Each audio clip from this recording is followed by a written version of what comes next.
What's up, everybody? It's your boy Edwin Bednarchek, aka Eddie Mayo, aka Eddie the Kid, and I put up on my Facebook profile yesterday. Does anyone have any questions about training or nutrition that I can answer in a video?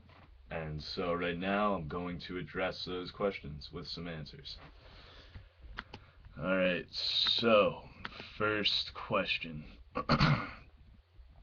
um, Cardio or weights first? Uh, Quick answer. I'm gonna say weights first, and I have a few reasons for that. First off, when you walk into the gym, you're gonna have a certain attitude or a certain feeling that you might want to use right then and there to capture and use that while you're lifting. So you don't want to lose that motivation or any pre-workout that you take and waste that on cardio. Um, Second, you're gonna have more energy, right? And that's just inherent. You're gonna have more energy because it's first and because you haven't worked on anything yet. So this in turn, not like directly, but it does have a chance that you'll have less injury because if you do your cardio first, you might risk not being focused enough or being a little bit tired. And then on certain movements, when you're lifting weights, you could injure yourself, which is never a good thing. It's never positive. Um, Another reason, uh, cardio first. It might increase depending on the intensity of the cardio and what you're doing. You're gonna have lactic acid buildup, and that lowers the blood pH, turning it acidic, and that causes your muscles to fatigue at a faster rate. Which again, if you're trying to get a good workout, if you're trying to get some gains, stimulate some hypertrophy. I mean, it's gonna make it that much harder to contract the muscle and get everything that you want to accomplish in that weightlifting session if you have the lower blood pH. And you know, um, so and cardio is just boring. It's just boring and it takes a while. And I don't want to sit through a grueling cardio workout and then lift. I mean, I don't know, it's not something I want to do.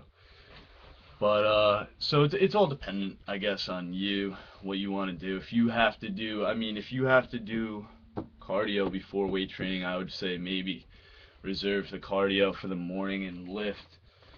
Um, in the afternoon or a few hours after that, so you have some time to recover.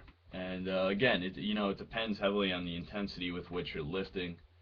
How if you elevate your heart rate enough and do like CrossFit or something. I mean, I don't even know if you need to do that much cardio, but I don't do that, so do cardio.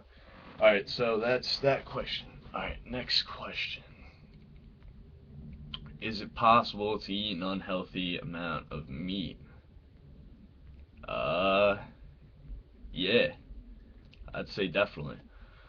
I mean, as far as protein sources go, meat, eggs, should probably be some of your primary protein sources, and they're great. They're whole foods, but with anything, excessive behavior, excessive intake is it's not good for you. Moderation is the key for the intake of most foods. And I'm not talking about, your standard.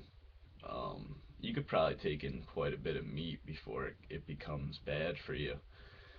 I would say, let's say you have no other protein source and you're taking in like excess of 1.5 grams of protein per day coming directly from meats. After that point, I mean, I don't really know the benefit. It might not necessarily have a negative impact, but it there's a decrease in benefit in utility that you gain. It's that typical the utility curve begins to slope down. The marginal utility begins to drop after that point because you're not going to be gaining that much. It's just as simple as that. But also something else that I've read pretty interesting. Um,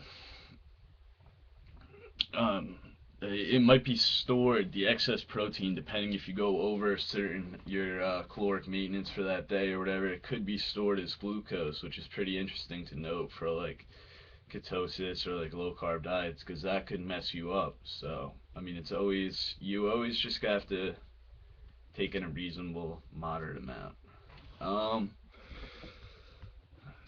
Next question: what are the pros and cons of rubbing Nutella all over my chest before benching? The pros are numerous. First, you're gonna smell great, you're gonna taste great, you're gonna look great. You're gonna have a bronze, well, not even a bronze, a nice brown, rich brown tan on your chest. You know, you're slathering in, you're looking good in the gym. Cons, I don't know. Few.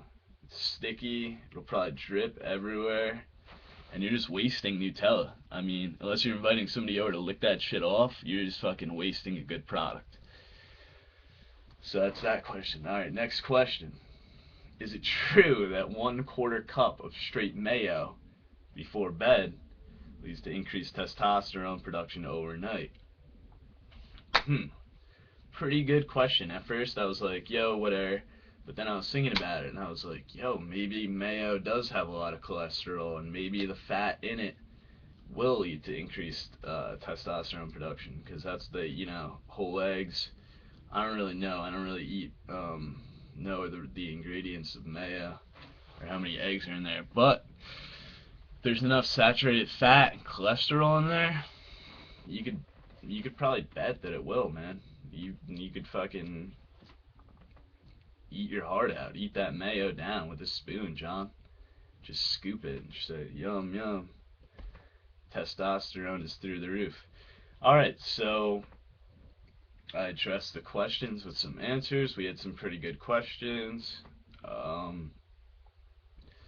That's about it. I hope everybody enjoys the day. It looks like an amazing day right now. And I hope you guys get up and enjoy the morning, because it's fucking beautiful out.